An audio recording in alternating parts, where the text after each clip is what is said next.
اعوذ باللہ من الشیطان الرجیم بسم اللہ الرحمن الرحیم وقاتلوہم حتی لا تکون فتنة ویکون الدین کلہ للہ فإن انتہوا فإن اللہ بما یعملون بصیر۔ اور لڑتے رہو ان سے یہاں تک کہ نہ رہے فساد اور ہو جائے حکم سب اللہ کا، پھر اگر وہ باز آ جائیں تو اللہ ان کے کام کو دیکھتا ہے۔ خلاصہ تفسیر اور پھر ان کے اس کافر رہنے کی صورت میں، اے مسلمانوں تم ان کفار عرب سے اس حد تک لڑو کہ ان میں فساد عقیدہ یعنی شرک نہ رہے اور اللہ کا دین خالص اللہ ہی کا ہو جائے، اور کسی کے دین کا خالصتاً اللہ ہی کے لیے ہو جانا موقوف ہے قبول اسلام پر۔ تو حاصل یہ ہوا کہ شرک چھوڑ کر اسلام اختیار کریں۔ خلاصہ یہ کہ اگر نہ اسلام لائیں تو ان سے لڑو جب تک اسلام نہ لائیں، کیونکہ کفار عرب سے جزیہ نہیں لیا جاتا۔ پھر اگر یہ کفر سے باز آ جائیں تو ان کے ظاہری اسلام کو قبول کرو، دل کا حال مت ٹٹولو، کیونکہ اگر یہ دل سے ایمان نہ لائیں گے تو اللہ تعالیٰ ان کے اعمال کو خوب دیکھتے ہیں۔ وہ آپ سمجھ لیں کہ تم کو کیا، اور اگر اسلام سے روگردانی کریں تو اللہ کا نام لے کر ان کے مقابلے سے مت ہٹو، اور یقین رکھو کہ اللہ تعالیٰ ان کے مقابلے میں تمہارا رفیق ہے، وہ بہت اچھا رفیق ہے اور بہت اچھا مددگار ہے، سو وہ تمہاری رفاقت اور نصرت کرے گا۔ معارف و مسائل سورہ انفال کی یہ 39ویں آیت ہے۔ اس میں دو لفظ قابل غور ہیں، ایک لفظ فتنہ، دوسرا دین۔ یہ دونوں لفظ عربی لغت کے اعتبار سے کئی معنی کے لیے استعمال ہوتے ہیں۔ ائمہ تفسیر صحابہ و تابعین سے اس جگہ دو معنی منقول ہیں، ایک یہ کہ فتنے سے مراد کفر و شرک اور دین سے مراد دین اسلام لیا جائے۔ عبداللہ بن عباس سے یہی تفسیر منقول ہے۔ اس تفسیر پر معنی آیت کے یہ ہوں گے کہ مسلمانوں کو کفار سے قتال اس وقت تک جاری رکھنا چاہیے جب تک کہ کفر مٹ کر اس کی جگہ اسلام آ جائے، اسلام کے سوا کوئی دین و مذہب باقی نہ رہے۔ اس صورت میں یہ حکم صرف اہل مکہ اور اہل عرب کے لیے مخصوص ہوگا، کیونکہ جزیرۃ العرب اسلام کا گھر ہے، اس میں اسلام کے سوا کوئی دوسرا دین رہے تو دین اسلام کے لیے خطرہ ہے۔ باقی ساری دنیا میں دوسرے ادیان و مذاہب کو قائم رکھا جا سکتا ہے، جیسا کہ قرآن کریم کی دوسری آیات اور روایات حدیث اس پر شاہد ہیں۔ اور دوسری تفسیر جو ہے عبداللہ بن عمر رضی اللہ تعالیٰ عنہ سے منقول ہے، وہ یہ کہ فتنے سے مراد اس جگہ وہ ایذا اور عذاب و مصیبت ہے جس کا سلسلہ کفار مکہ کی طرف سے مسلمانوں پر ہمیشہ جاری رہا تھا۔ جب تک وہ مکے میں تھے تو ہر وقت ان کے نرغے میں پھنسے ہوئے طرح طرح کی ایذائیں سہتے رہے۔ پھر جب مدینہ طیبہ کی طرف ہجرت کی تو ایک ایک مسلمان کا تعاقب کر کے قتل و غارت گری کرتے رہے۔ مدینہ میں پہنچنے کے بعد بھی پورے مدینے پر حملوں کی صورت میں ان کا غیظ و غضب ظاہر ہوتا رہا، اور اس کے بالمقابل دین کے معنی قہر و غلبہ کے ہیں۔ اس صورت میں تفسیر آیت کی یہ ہو گئی کہ مسلمانوں کو کفار سے اس وقت تک قتال کرتے رہنا چاہیے جب تک کہ مسلمان ان کے مظالم سے محفوظ نہ ہو جائیں اور دین اسلام کا غلبہ نہ ہو جائے کہ وہ غیروں کے مظالم سے مسلمانوں کی حفاظت کر سکے۔ عبداللہ بن عمر رضی اللہ تعالیٰ عنہ کے ایک واقعے سے بھی اسی تفسیر کی تائید ہوتی ہے۔ واقعہ یہ کہ جب امیر مکہ عبداللہ بن زبیر کے مقابلے میں حجاج بن یوسف نے فوج کشی کی اور دونوں طرف مسلمانوں کی تلواریں مسلمانوں کے مقابلے پر چل رہی تھیں، تو دو شخص عبداللہ بن عمر کے پاس حاضر ہوئے اور کہا کہ اس وقت جس بلا میں مسلمان مبتلا ہیں آپ دیکھ رہے ہیں، حالانکہ آپ عمر بن خطاب رضی اللہ تعالیٰ عنہ کے صاحبزادے ہیں جو کسی طرح ایسے فتنوں کو برداشت کرنے والے نہ تھے۔ کیا سبب ہے کہ آپ اس فتنے کو رفع کرنے کے لیے میدان میں نہیں آتے؟ تو عبداللہ بن عمر رضی اللہ تعالیٰ عنہ نے فرمایا کہ سبب یہ ہے کہ اللہ تعالیٰ نے کسی مسلمان کا خون بہانا حرام قرار دیا ہے۔ ان دونوں نے عرض کیا کہ یہ کیا آپ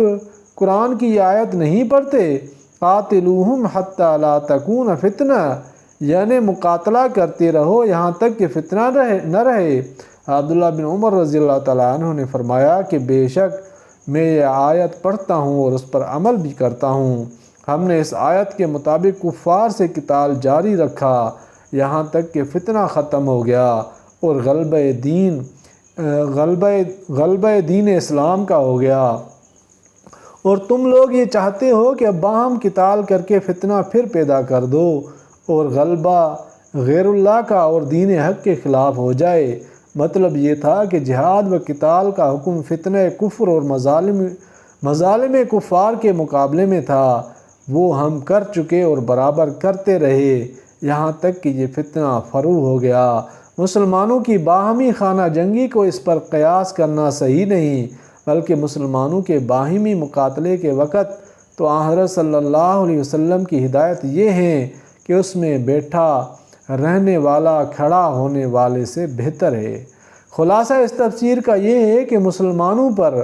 اعداء اسلام کے خلاف جہاد و قتال اس وقت تک واجب ہے جب تک کہ مسلمانوں پر ان کے مظالم کا فتنہ ختم نہ ہو جائے اور اسلام کو سب ادیان پر غلبہ حاصل نہ ہو جائے، اور یہ صورت صرف قرب قیامت میں ہوگی، اس لیے جہاد کا حکم قیامت تک جاری اور باقی ہے۔ اعداء اسلام کے خلاف جہاد و قتال کے نتیجے میں دو صورتیں پیدا ہو سکتی تھیں، ایک یہ کہ وہ مسلمانوں پر ظلم و جور سے باز آ جائیں، خواہ اس طرح کے اسلامی برادری میں داخل ہو کر بھائی بن جائیں، یا اس طرح کے اپنے مذہب پر رہتے مسلمانوں پر ظلم و ستم سے باز آ جائیں اور اطاعت کا معاہدہ کر لیں۔ دوسرے یہ کہ وہ ان صورتوں میں سے کسی کو قبول نہ کریں اور مقابلے پر جمے رہیں۔ اگلی آیت میں ان دونوں صورتوں کے احکام مذکور ہیں۔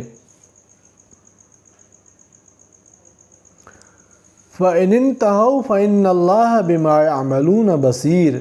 یعنی اگر وہ باز آ جائیں تو اللہ تعالیٰ ان کے اعمال کو خوب دیکھتے ہیں، اس کے مطابق ان کے ساتھ معاملہ فرما دیں گے، جس کا حاصل یہ ہے کہ اگر وہ باز آ جائیں تو ان کے خلاف جہاد کو بند کر دیا جائے۔ اس صورت میں مسلمانوں کو یہ خطرہ ہو سکتا تھا کہ معرکہ قتال کے بعد کفار کی طرف سے صلح کا معاہدہ یا مسلمان ہو جانے کا اظہار بہت ممکن ہے کہ محض کوئی جنگی چال اور دھوکہ ہو۔ ایسی صورت میں جنگ بند کر دیا مسلمانوں کے لیے مضر ہو سکتا ہے جنگ بند کرنا۔ اس کا جواب ان الفاظ سے دیا گیا کہ مسلمان تو ظاہری اعمال کے پابند ہیں، دلوں کا دیکھنے والا اور ان کے مخفی سرائر کا جاننے والا صرف اللہ تعالیٰ ہے۔ اس لیے جب وہ مسلمان ہونے کا اظہار کریں یا معاہدہ صلح کر لیں تو مسلمان اس پر مجبور ہیں کہ جہاد و قتال بند کر دیں۔ رہا یہ معاملہ کہ انہوں نے سچے دل سے اسلام یا صلح کو قبول کیا ہے یا اس میں دھوکہ ہے، اس کو اللہ تعالیٰ خوب دیکھتے جانتے ہیں۔ اگر وہ ایسا کریں گے تو اس کا دوسرا انتظام ہو جائے گا۔ مسلمانوں کو ان خیالات اور خطرات پر اپنے معاملات کی بنیاد نہیں رکھنا چاہیے۔ اگر اظہار اسلام یا معاہدہ صلح کے بعد ان پر ہاتھ اٹھایا گیا تو جہاد کرنے والے مجرم ہو جائیں گے، جیسا کہ صحیح بخاری کی ایک حدیث میں رسول اللہ صلی اللہ علیہ وسلم کا ارشاد ہے کہ مجھے اس کا حکم دیا گیا کہ میں دشمنان اسلام سے قتال کرتا رہوں یہاں تک کہ وہ کلمہ لا الہ الا اللہ محمد الرسول اللہ کو قبول کر لیں اور نماز قائم کریں اور زکوٰۃ ادا کریں، اور جب وہ ایسا کر لیں تو ان کے خون اور اموال سب محفوظ ہو جائیں گے، بجز اس کے کہ اسلامی قانون کے ماتحت کسی جرم کی پاداش میں ان کو سزا دی جائے، اور ان کے دلوں کا حساب اللہ پر رہے گا کہ وہ سچے دل سے اس کلمہ اور اعمال اسلام کو قبول کر رہے ہیں یا نفاق سے۔ دوسری ایک حدیث جو ابو داؤد نے بہت سے صحابہ کرام کی روایت سے نقل کی ہے، یہ ہے کہ رسول اللہ صلی اللہ علیہ وسلم نے فرمایا کہ جو شخص کسی معاہدے پر، یعنی اس شخص پر جس نے اسلامی حکومت کی اطاعت و وفاداری کا معاہدہ کر لیا ہو، کوئی ظلم کرے یا اس کو نقصان پہنچائے یا اس سے کوئی ایسا کام لے جو اس کی طاقت سے زائد ہے یا اس کی کوئی چیز بغیر اس کی دلی رضامندی کے حاصل کرے تو میں قیامت کے دن اس مسلمان کے خلاف معاہدے کی حمایت کروں گا، اس مسلمان کے خلاف معاہد کی حمایت کروں گا جس نے معاہدہ کیا۔ قرآن مجید کی آیت مذکورہ اور روایات حدیث نے بظاہر مسلمانوں کو ایک سیاسی خطرے میں مبتلا کر دیا کہ بڑے سے بڑا دشمن اسلام جب ان کی ضد میں آ جائے اور محض جان بچانے کے لیے کلمہ اسلام پڑھ لے تو مسلمانوں پر لازم کر دیا کہ فوراً اپنا ہاتھ روک لیں۔ اس طرح تو وہ کسی دشمن پر بھی قابو نہیں پا سکتے، مگر اللہ تعالیٰ نے ان کے مخفی سرائر کو اپنے ذمے لے کر معجزانہ انداز میں یہ کر دکھایا کہ عملی طور پر مسلمانوں کو کسی میدان جنگ میں ایسا ابتلا پیش نہیں آیا۔ البتہ صلح کی حالت میں سینکڑوں منافقین پیدا ہوئے جنہوں نے دھوکہ دینے کے لیے اپنے آپ کو مسلمان ظاہر کیا اور بظاہر نماز روزہ بھی ادا کرنے لگے۔ ان میں سے بعض کم ظرف لوگوں کا تو اتنا ہی مقصد تھا کہ مسلمانوں سے کچھ فوائد حاصل کر لیں اور دشمنی کرنے کے باوجود ان کے انتقام سے محفوظ رہیں، اور بعض وہ بھی تھے جو سیاسی مقصد لے کر مسلمانوں کے راز معلوم کرنے اور مخالفین سے سازش کرنے کے لیے ایسا کر رہے تھے۔